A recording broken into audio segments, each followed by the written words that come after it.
ละพี่ยังจนชายคนให้ถามคนเด้อหัวใจเธอทนได้กับอายบ่ละมีเพียงใจให้คิดต่อแต่ความจนวนอยู่ไกล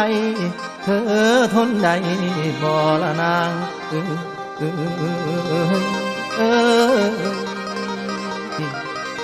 ละหนทางหัก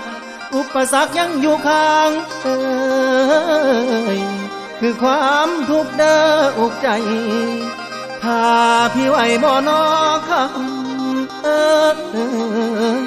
ผู้กำกาพลาน้อยละกันเธอคอยเธอทา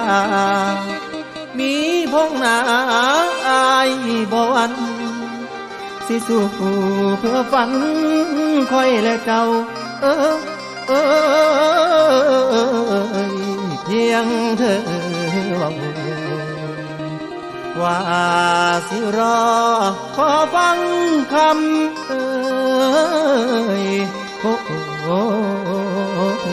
เด้อแฟนอา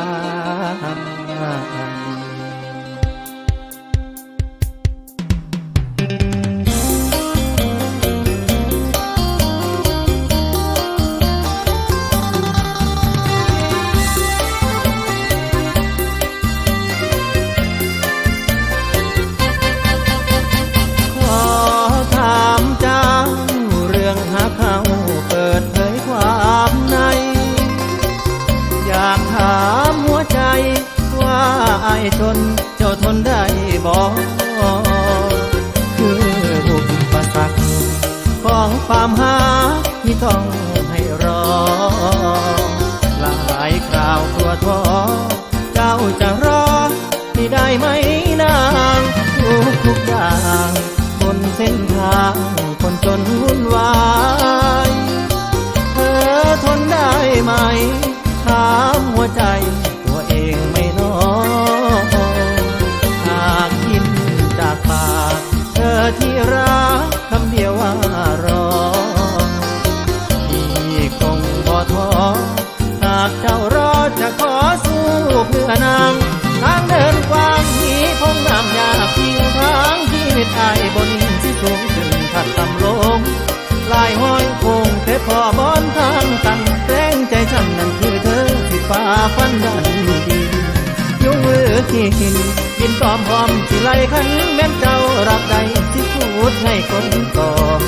เจ้าบ่ท้อพี่ก็บ่ยอมถอยมีเธอคอยเคียงฝันเหนื่อยกับพันหาเสียงคำเมียนว่าเฮาจนเจ้าทนได้บ่รับได้บ่นอคำคนเว้าว่าเจ้าต้อยต่ำขันเจ้าว่าพร้อมอายสิยอมลำบากลากรำเหนื่อยกายจะทำสุขประจำอยู่ที่หัวใจการของอายอยากหูเด้หัวใจเจ้าทนได้หรือบอกกันแม่นเจ้าบ่ท้อสิยอมสู้ทุกทางถามเจ้าบางคนได้บอกความทุกข์สุขอยู่ในหัวใจเจ้ารับไว้ที่ใจพร้อม